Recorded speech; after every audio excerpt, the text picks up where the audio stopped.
സ്വർണ്ണമയൂരം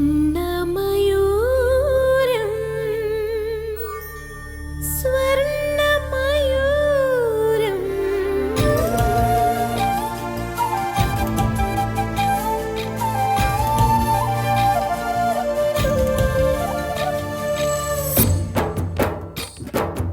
ആരാരോ തേടുന്നു അന്തിനിലാവൊളിയേ അമ്മാനം മാനത്തേ തേടുന്നു മുല്ലമുളങ്കുഴലിൽ പിന്നെയും ചാഞ്ചാടും ചെല്ലമഴത്തുള്ളിയേ കനവ് പോലെ പുതു കവിത പോലെ കടൽ പോലെ കാറ്റു പോലെ ഓർമ്മയിൽ ആരാരോ തേടുന്നു അന്തിനിലാവൊളിയേ അമ്മാനം മാനത്തേ അല്ലി മലർക്കിളിയേ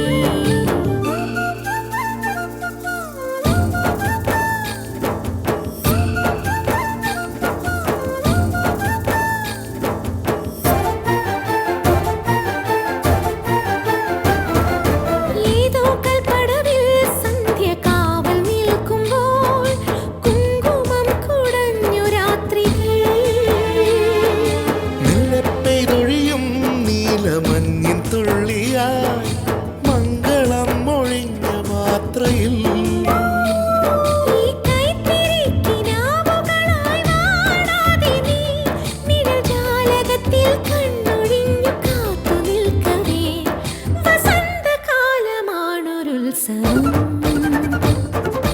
ആരാരോ തേടുന്നു അന്തിനിലാവൊളിയേ അമ്മാനം മാനത്തേ അല്ലി മലർക്കിളിയേ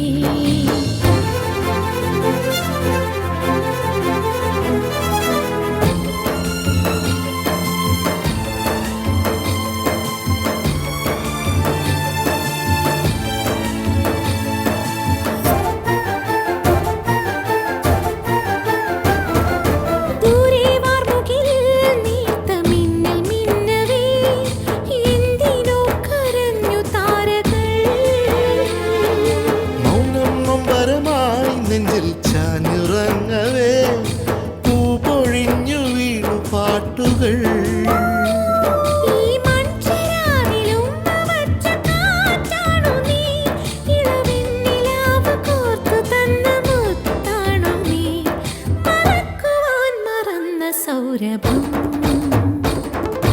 ആരാരോ തേടുന്നു അന്തിനിലാവൊളിയേ അമ്മാനം മാനത്തേ അല്ലി മലർക്കിളിയേ കനവ് പോലെ പുതു കവിത പോലെ കടൽ പോലെ കാറ്റു പോലെ ഓർമ്മയിൽ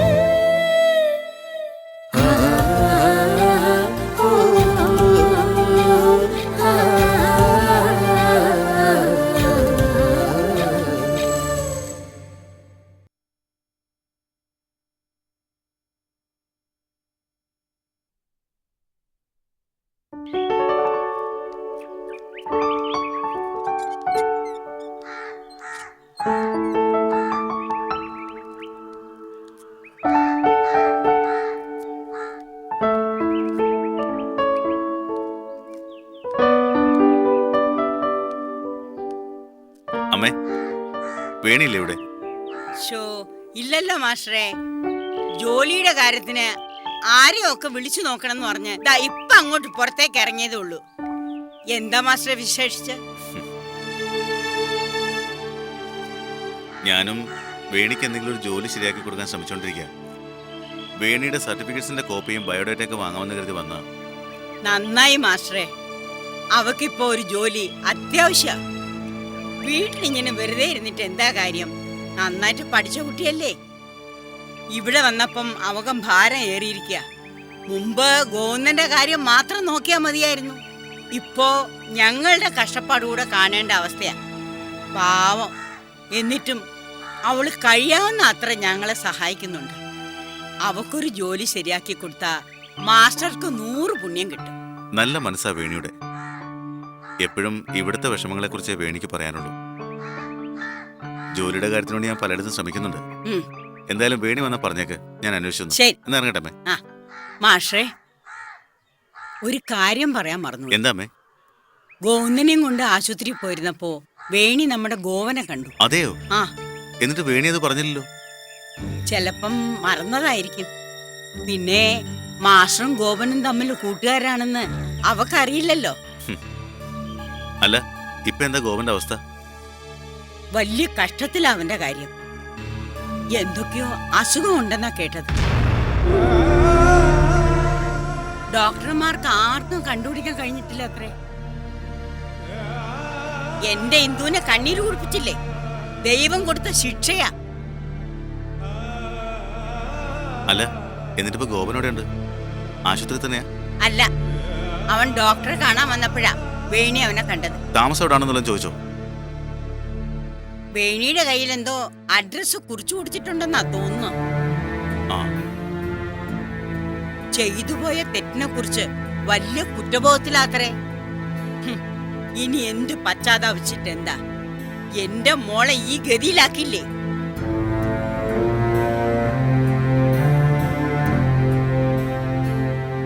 അവനിപ്പോ ഇന്ദുവിനെയും അമ്മുക്കുട്ടിയും കണ്ടാ കൊള്ളാന്നുണ്ട്. എനിക്കെന്തോ ആ ബന്ധത്തിൽ താല്പര്യമില്ല. അവൻ ഒരുത്തൻ കാരണം ഞാനും എന്റെ മോളും ഇനി അനുഭവിക്കാൻ ഒന്നും ബാക്കിയില്ല. ഇപ്പൊ പിന്നെ ഗോവിന്ദനും വേണിയുണ്ടല്ലോ, അവരെന്തെന്ന് വെച്ചാ തീരുമാനിക്കട്ടെ. പശ്ചാത്താപ ഏറ്റവും വലിയ പ്രായച്ചിത്തം. ആ ഒരു തിരിച്ചറിവ് ഗോപനുണ്ടായല്ലോ. പ്രത്യേകിച്ച് ഗോപൻ ഇങ്ങനൊരു അവസ്ഥയിലിരിക്കുമ്പോൾ കഴിഞ്ഞതൊക്കെ മറക്കാനും പൊറുക്കാനും നമ്മളും ഇത്തിരി മനസ്സ് കാണിക്കണം. ഇന്ദുവിനെ അമ്മുക്കുട്ടി അവന് കാണണമെന്നുണ്ടെങ്കിൽ ആ ആഗ്രഹം നമ്മൾ അവന് സാധിച്ചു കൊടുക്കണം. ഒരുപക്ഷെ ഗോപനെ കണ്ട ഇന്ദു ഇപ്പോഴത്തെ അവസ്ഥയിൽ നിന്ന് പഴയ നിലയിലേക്ക് തിരിച്ചു വന്നാലോ? എന്തോ എനിക്ക് വലിയ വിശ്വാസമൊന്നുമില്ല. പിന്നെ അരിമാസ്റ്ററിന് അങ്ങനെ ഒരു അഭിപ്രായം ഉണ്ടെങ്കിലേ ഗോവിന്ദനും വേണിയായിട്ട് ആലോചിച്ച് നിങ്ങൾ എന്താന്ന് വെച്ചാൽ തീരുമാനിച്ചോളണം. അല്ലാതെ ഞാൻ എന്താ പറയാ?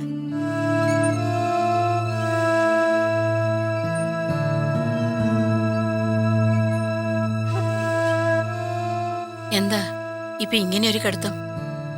നിനക്കൊന്നും കഴിക്കണ്ടേ? എന്തോ എനിക്ക് വലിയ വിശപ്പ് തോന്നുന്നില്ല. അതെന്താ? ഒന്നുമില്ലമ്മേ. അതല്ല, നിന്റെ മുഖം കണ്ട എനിക്ക് അറിഞ്ഞൂടെ? അമ്മ ഇന്നും ഇന്നലെയും കാണാൻ തുടങ്ങിയതല്ലോ നിന്നെ. എന്താ മോനെ, നീ കാര്യം പറ. എന്താ അമ്മേ, അമ്മയുടെ മകൻ ഇങ്ങനെയായി പോയത്? എങ്ങനെ? എങ്ങനെയാന്ന് ചോദിച്ചാ അത് പറയാൻ എനിക്ക് അറിഞ്ഞൂടാത്തത്. ഞാൻ സ്നേഹിക്കുന്ന ആർക്കും എന്റെ മനസ്സ് വായിക്കാൻ കഴിയുന്നില്ലല്ലോ. മോഹങ്ങളൊക്കെ എന്നും ഉള്ളിൽ ഒതുക്കാനല്ലേ നീ പഠിച്ചിട്ടുള്ളൂ. പിന്നെ എങ്ങനെയാ മറ്റുള്ളവർക്ക് നിന്റെ മനസ്സ് വായിക്കാൻ കഴിയാ? അതുകൊണ്ടല്ലേ ഇന്ദുവിന് പോലും നിന്നെ മനസ്സിലാക്കാൻ കഴിയാഞ്ഞത്. അത് ഞാൻ സ്വാർത്ഥനല്ലാത്തോണ്ടാ അമ്മേ. അതുകൊണ്ടാ മറ്റുള്ളവർക്ക് വേണ്ടി എനിക്ക് വഴിമാറി കൊടുക്കേണ്ടി വരുന്നത്. ഇപ്പൊ എന്താ പഴയതൊക്കെ വീണ്ടും ഇങ്ങനെ പൊടി തട്ടിയെടുക്കാൻ? ഒന്നുമില്ല. വേണി ഇന്ദുവിന്റെ ഗോപനെ കണ്ടിരുന്നു. കുറ്റബോധത്തോടെ അയാൾ ഒരു തിരിച്ചുവരാൻ ഒരുങ്ങിയിട്ടുണ്ടോ എന്ന് സംശയം. അതിന് എന്റെ മോൻ എന്തിനാ വിഷമിക്കുന്നേ?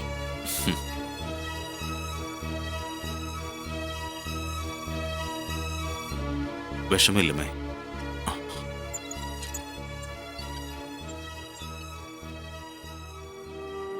അവരൊന്നാവുകയാണെങ്കിൽ സന്തോഷമേ ഉള്ളൂ. ഒരുപക്ഷെ അതുകൊണ്ട് ഇന്ദുവിന്റെ മാനസിക വൈകല്യം മാറിക്കിട്ടിയാലോ? എല്ലാം നല്ലതിനായാ മതിയായിരുന്നു. ഗോപം കാരണം ഒരുപാട് കണ്ണീര് കുടിച്ചതാ അവള്. ഇനിയും അത് ആവർത്തിക്കരുതെന്നേ ഞാൻ ആഗ്രഹിക്കുന്നുള്ളൂ. എല്ലാം ശരിയാവും മോനെ. അതിനുവേണ്ടി നമുക്ക് പ്രാർത്ഥിക്കാം. നീ വാ, വന്നു വല്ലതും കഴിച്ചേ.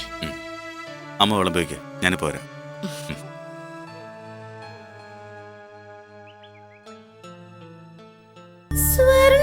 സ്വർണ്ണമയൂരം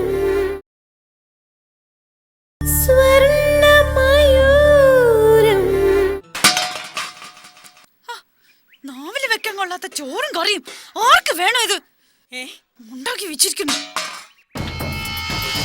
മനുഷ്യന് വായില് വെക്കാൻ പറ്റാത്ത കുറെ സാധനങ്ങൾ ഉണ്ടാക്കി വെച്ചിരിക്കാം. കാണുന്നുണ്ടോ ഇന്നിവിടെ ആരെങ്കിലും എന്തെങ്കിലും കഴിക്കുന്നത്?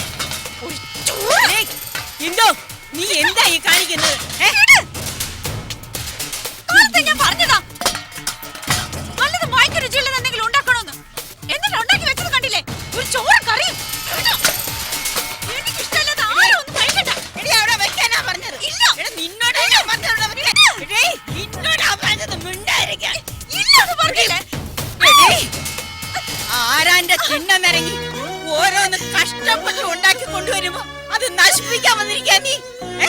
നിന്നെ ഞാനിന്ന് കൊല്ലുവടി ഞാൻ. നിന്നെ ഞാൻ പട്ടിണി കിട്ടി കൊല്ലുവടി.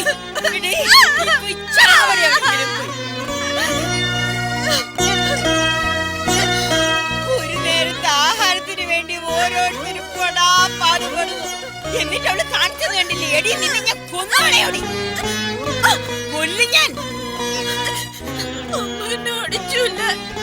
അടിക്കല്ല, തല്ലി കൊല്ലുക വേണ്ടത് നിന്നെ. നീ ഒരുത്തി കാരണ ഞാൻ ഈ കോലമായത്. എന്നെ ഇങ്ങനെ കണ്ണീർ ഉടിപ്പിക്കാൻ മാത്രം ശാപം പിടിച്ച ജന്മമായി പോയല്ലോടി നീ. എങ്ങനെയാണ് നീ എന്റെ വയറ്റിൽ പറന്നു?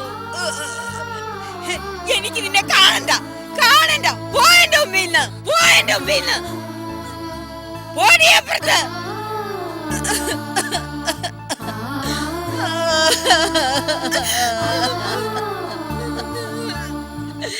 എന്റെ ഈശ്വരാ,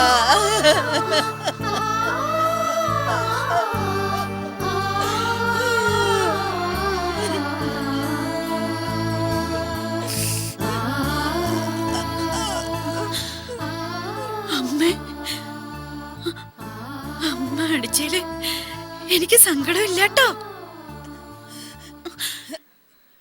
എന്നെ അടിച്ചിട്ട് അമ്മ എന്തിനാ കരയണ? അമ്മ കരഞ്ഞ എന്തുമൊക്കെ സങ്കടാവും. അമ്മ കരയരുത്, കരയല്ല അമ്മ. അമ്മയുടെ കരച്ചില് കാണാൻ എന്തുമൊക്കെ വയ്യ, വയ്യ അമ്മ. അമ്മ അമ്മയ്ക്ക് എന്നെ അടിക്കണമെങ്കിൽ ഇനിയും അടിച്ചോ. എത്ര അടിച്ചാലും എന്റെ അമ്മയല്ലേ, എന്റെ ചക്കര അമ്മയല്ലേ. അമ്മ അടിച്ചത് എന്റെ മോക്ക് വേദനിച്ചോ? ഇല്ല. മക്കളെ വികൃതി കാണിച്ച അമ്മമാരെ അടിക്കില്ലേ? അമ്മ സാരല്ല കേട്ടോ, അമ്മ കരയണ്ട. കരയല്ലേ എന്റെ മോളെ, എന്റെ പൊന്നു മോളെ. എന്തിനാ ഈശ്വരന്മാരെ എന്റെ മോക്ക് ഈ ഗതി വരുത്തിയത്? അതിന് മാത്രം എന്ത് ദ്രോഹമാ ഞാൻ നിനക്ക് ചെയ്തിട്ടുള്ളത്? ഈശ്വര, ഇതൊന്നും കാണാൻ എനിക്ക് വയ്യ. എന്റെ മോളെ, എന്റെ പൊന്നു മോളെ.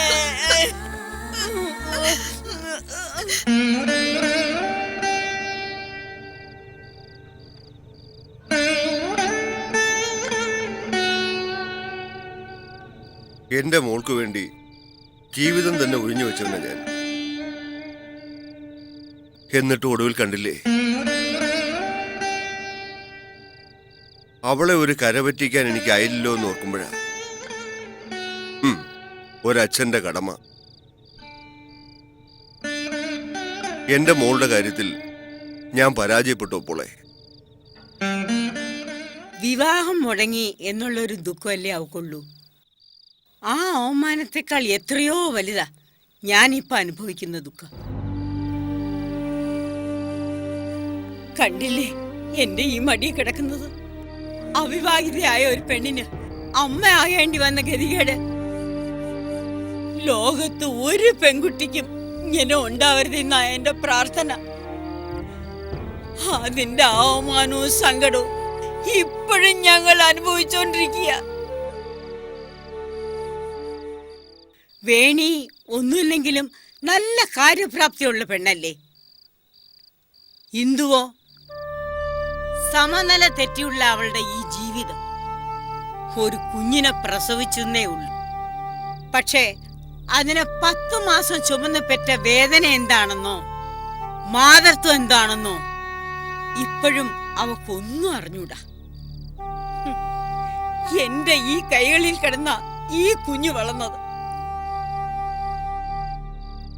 ശരിയാ, ഓപ്പോൾ അനുഭവിച്ച ദുരിതങ്ങൾ ഓർക്കുമ്പോ എന്റെ ദുഃഖങ്ങളൊക്കെ എത്ര നിസ്സാര. അമ്മേ, അമ്മക്കുട്ടി ഉറങ്ങിയോ? ആ, നീ ഇവിടെ അകത്തോന്ന് കിടത്ത്. പതുക്കെ.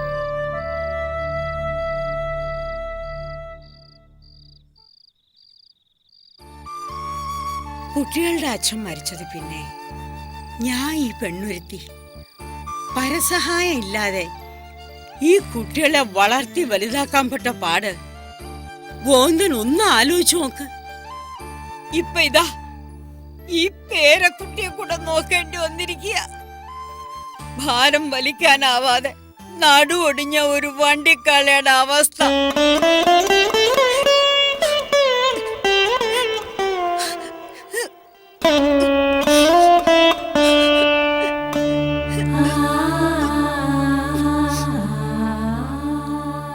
അതൊക്കെ ആലോചിക്കുമ്പോ നീ എത്ര ഭാഗ്യവാനാ ഗോവിന്ദ. ഒന്നുമില്ലെങ്കിലും നീ ഒരാണല്ലേ. നിനക്ക് ആണും പെണ്ണുമായിട്ട് ഒന്നല്ലേ ഉള്ളൂ. എന്റെ സ്ഥിതിയോ ഒന്ന് സമതല തെറ്റിയിട്ട് മറ്റൊന്ന് വിവാഹപ്രായമായിട്ട് വല്ലാത്ത നടുക്കടലില്ല ഞാൻ. ചിന്തിച്ചിട്ട് ഒരു മാർഗം എനിക്ക് കിട്ടുന്നില്ല.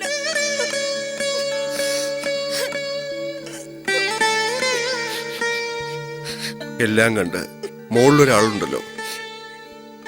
പോള് സമാധാനമായിട്ടിരിക്കെ. ഒരു ബുദ്ധിമുട്ടുമില്ല പോളെ. കഞ്ഞിയാണെങ്കിലും ഉള്ളത് കൊണ്ട് നമുക്ക് കഴിയാം സന്തോഷമായിട്ട്.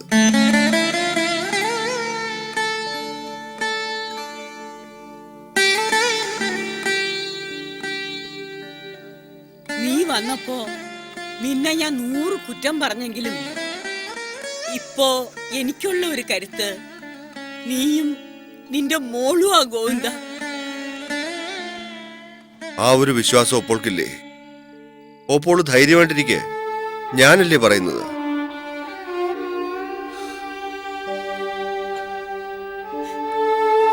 ഈശ്വര